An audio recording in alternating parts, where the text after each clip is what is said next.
হরে কৃষ্ণ। আমাদের কিছু অজানা তথ্য অবশ্যই জানার দরকার, সেটা সকলেরই জানার দরকার। সেটা একটু মন দিয়ে শ্রবণ করুন।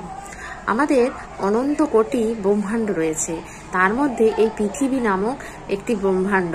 তো এই যে পৃথিবীর ঊর্ধ্বে রয়েছে 7টি ঊর্ধ্বলোক এবং পৃথিবীর নিচে রয়েছে 7টি অধোলোক।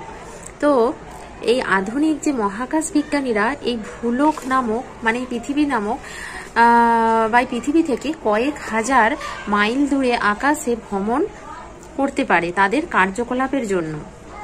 আমরা ভগবানের সান্নিধ্যে এসে এই ভাগবতম যখন আমরা অধ্যয়ন করতে পারবো, তখন জানতে পারবো যে অনন্ত কোটি আমাদের ব্রহ্মাণ্ড রয়েছে।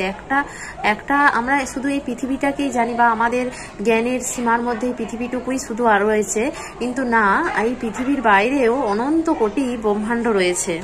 তো এই তার সমষ্টি মিলিয়ে এই যে অনন্ত কোটি ব্রহ্মাণ্ড রয়েছে, তার যে সমষ্টি করলে মানে সেগুলো সব মিলিয়ে যেটা হয়, তো সেটার ভগবানের যে নিত্যধাম গোলকধাম ভগবত ধাম, তার মাত্র সামান্য অংশ মাত্র এই অনন্ত কোটি ব্রহ্মাণ্ডের সমষ্টি। তো বুঝতেই পারছেন তাহলে যে এই ভগবত ধাম মানে কত বিশাল।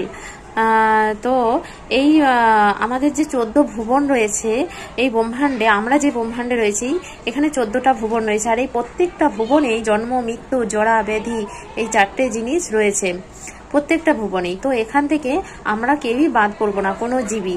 তো একমাত্র জন্ম মৃত্যু জরা ব্যাধি এখান থেকে উদ্ধার হতে পারবো একমাত্র যেখানে আমাদের নিজ আলয় ভগবত ধাম, ভগবানের ধাম ভগবত ধাম, সেখানে গেলে একমাত্র আমরা এই জন্ম মৃত্যু জরা ব্যাধি চক্র থেকে আমরা মুক্ত হতে পারবো।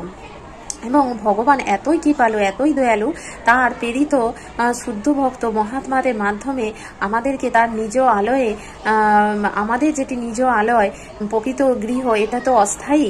আমরা যে গৃহে রয়েছি, যেগুলো দেখছি চোখের সামনে, সেটা হচ্ছে অস্থায়ী, কিন্তু আমাদের যেটা নিত্য চিরস্থায়ী ধাম সেটা হচ্ছে ভগবত ধাম বা নিজস্ব আমাদের যে নিজ আলয়। তো সেখানে ফিরে যাওয়ার জন্য ভগবান তার শুদ্ধ মহাত্মাদের পাঠাচ্ছেন আমাদেরকে, কিন্তু আমরা সেটা অবহেলায় সেটাকে অস্বীকার করছি, সেটাকে গ্রহণ করছি না। তো আমরা যখন এই নিজ আলোয় ফিরে যেতে পারবো, তো তখন এই দুঃখ কষ্টময় এই যে জন্ম মৃত্যু জরা ব্যাধির চক্র, এই যে জড় জগৎ, তো এখানে আর আসতে হবে না কখনো।